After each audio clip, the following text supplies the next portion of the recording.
OBC 7% হওয়ায় যারা বাদ যাবে তারা যে বিকল্প রাস্তা হিসাবে ইডাব্লিউএস কে বাঁচবে সেই পন্থা শেষ অবধি বন্ধ হতে চলেছে। এমনটাই খবর। গতকাল কলকাতা হাইকোর্টে এমন ঘটনা ঘটল। কি সেই ঘটনা, কেন তারা ইডাব্লিউএস যেতে পারবে না, সে নিয়ে বিস্তারিত আলোচনায় আসছি। ভিডিওটা প্রত্যেকে একটু শেয়ার করে দিও। এই ঘটনাটা প্রত্যেকে জানা বোঝা উচিত। পাশাপাশি আজকে ভিডিওতে বলবো, গতকাল 7% ওবিসি হওয়ার ফলে যে মামলা হওয়ার কথা, একের পরে একটা মামলা গতকাল নতুন করে অ্যাড হয়েছে। কি মামলা, কারা করলো, কি প্রেক্ষিতে মামলা, আমি সে নিয়ে আলোচনায় আসছি। ভিডিওটা স্কিপ করো না, সবটা দেখো, চ্যানেলটা সাবস্ক্রাইব করে দিও। এবং তোমরা যারা দেখছো ফেসবুক থেকে, অবশ্যই পেজটাকে ফলো করে রাখো। তো আজকে প্রথম বলি, গতকাল কলকাতা হাইকোর্টে একটি মারাত্মক ঘটনা ঘটল।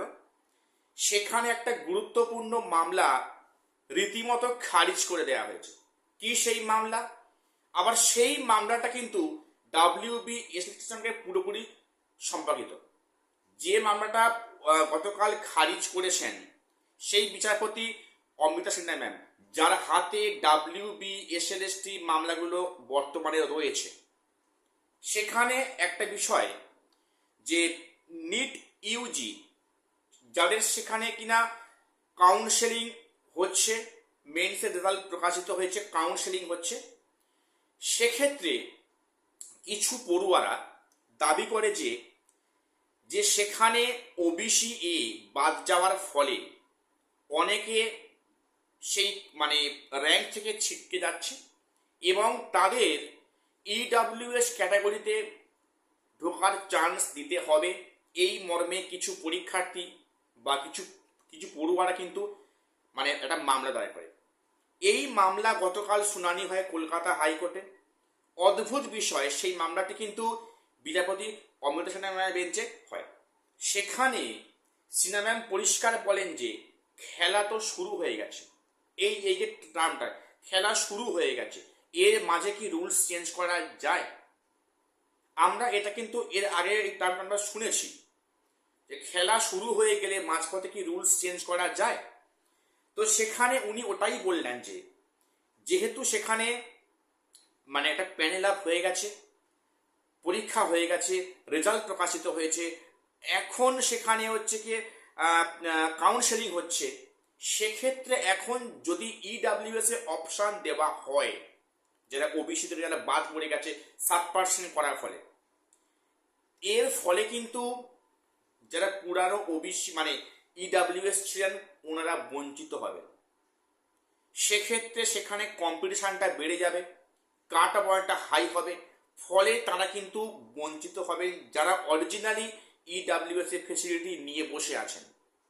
তাহলে সেক্ষেত্রে কি করে আবার এই মাঝপথে পুনরায় এডিট অপশান দিয়ে সেখানে তাদেরকে ইডাব্লিউএস এ করা হয়। অর্থাৎ ইডাব্লিউএস এ যে আসবে ওবিসি এ থেকে বা ওবিসি থেকে, সেই রাস্তা কিন্তু নিট ইউজি ক্ষেত্রে টোটালি বন্ধ করা হলো। এবং এই মামলা কিন্তু গতকাল শুনানি ছিল, বিচারপতি শুনেছেন, সব শোনার পরে উনি মামলাটা কিন্তু খারিজ করে দেন যে এরকম মাঝপথে রুলস চেঞ্জ করে যদি করা হয় তাহলে কিন্তু অরিজিনালি যারা আছে তারা কিন্তু বঞ্চিত হবে, এই মর্মে এটা বলেন। অর্থাৎ এই ক্ষেত্রে কিন্তু একইভাবে অ্যাপ্লিকেবল WBSST ক্ষেত্রে। এই মামলা ওনার হাতেই আছেন, উনি দেখছেন। আশা করছি ভিন্ন রায় এখানে আসবে না, একই রায় আসবে যে খেলার মাঝখানে রুলস চেঞ্জ করা সে অর্থে যায় না, এমনটাই খবর আসছে। অর্থাৎ SLST ক্ষেত্রে কিন্তু বাদ পড়ে যাওয়া ওবিসি, অর্থাৎ 7%-এ বাদ যাওয়া ওবিসি কিন্তু সেখানে অনেকেই হয়তো ইডাব্লিউএস যাওয়ার চেষ্টা করবেন বা করছেন, সেই রাস্তা মনে হয় না আর খোলা থাকলো। যদিও সেখানে আমরা দেখলাম যে পুলিশের যেটা বিজ্ঞপ্তি ছিল সেখানে কিন্তু পরিষ্কার বলা হয় যে ওখানে ইডাব্লিউএস ফেসিলিটি ইচ্ছা করলে নিতে পারে যদি সেইটা থাকে আর কি। এই যে মামলা, এটা কিন্তু নিয়ে অনেক দূর জল গড়িয়েছে এবং যেটা উনি বলেছেন যে এর মাঝখানে কিন্তু ইডাব্লিউএস এ আনা সম্ভব নয়। এবং যেটা বলি, গতকাল আরেকটি নতুন মামলা অ্যাড হয়েছে। একে তো SLST তো মামলার পর মামলা, সত্যি কথা বলতে না, মানে কোর্টে যে কবে কি মামলা হচ্ছে, সত্যি মামলাটা খুব টাফ, খুব টাফ। সেখানে গতকাল যে মামলাটা হয়, কি মামলা হয় না, সেখানে পরিষ্কার বলা হয় যে এই মামলাটা করেন জেনারেল ক্যাটাগরিরা।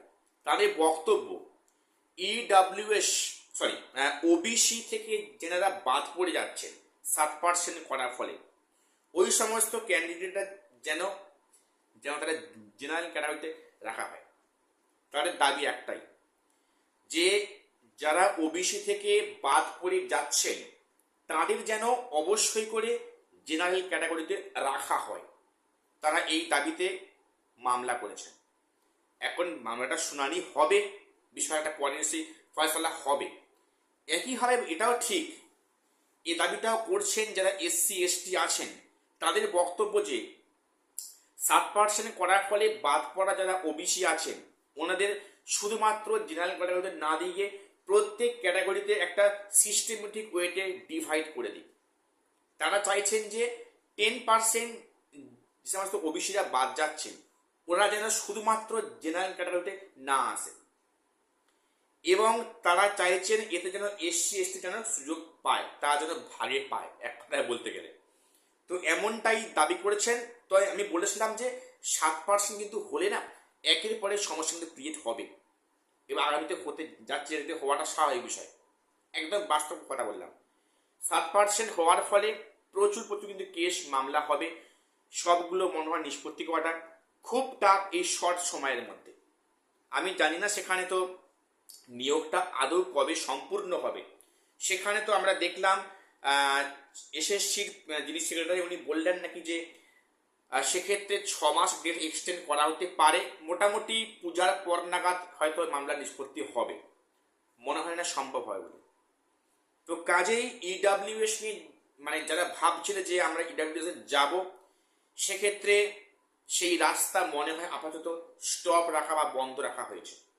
সেম কথা প্রযোজ্য যেমন আছে নিট ইউজিসি, সেম কথা প্রযোজ্য ডাব্লিউএসএসটি। দেখা যাক আগামী দিনে কি হয় না হয়। আমাকে প্রশ্ন করেছো যে এই প্রক্রিয়াগুলো পুনরায় কবে শুরু হবে এসএলএসটি, সেটা ভাই বলা খুব টাফ। এখন যা আইনি প্যাচে আটকে আছে বা যা প্যাচে এখনো মানে আটকাচ্ছে, তাতে খুব বলা মুশকিল যে এই প্রক্রিয়া আগামী কত মাসে শেষ হবে বা নিষ্পত্তি হবে, তারপরে পুনরায় প্রক্রিয়াগুলো হবে, বলা কিন্তু খুবই টাফ। তো এখনকার মতো এটুকুই আপডেট দেওয়ার ছিল।